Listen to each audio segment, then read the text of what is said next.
په احتجاجونو به کیدای شي په راتلونکي حالات خدای دې نه وکړي. ما یو کال اول تقریرونه کړي وو چې حالات پښتنو په تاسو سخت را روان دي.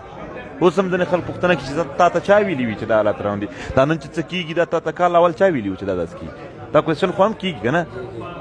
ټرنچ ماش زه چېرته لوی شوی یم؟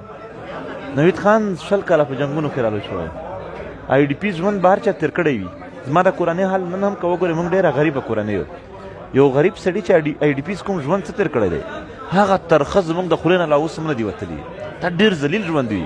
په هغه نه پس د انسان د ژوند چې کوم خواهشات بیا ختم شوي وي. نور مونږ دا ژوند تېر کړی دی. مونږ د ده ټولې معاهدې سټډي کړي دي. مونږ د ده ټول تېر حرکتونه سټډي کړي دي. هغه حرکتونه میچنګ شروع شو دلته دغو حرکتونو سره لکه پخوا به چې داسې حالات جوړېدل. ځکه مونږ دا دعوا وکړه چې داسې دا حالات روان دي. زه نن هم خفه یم. زه نن هم هره شپه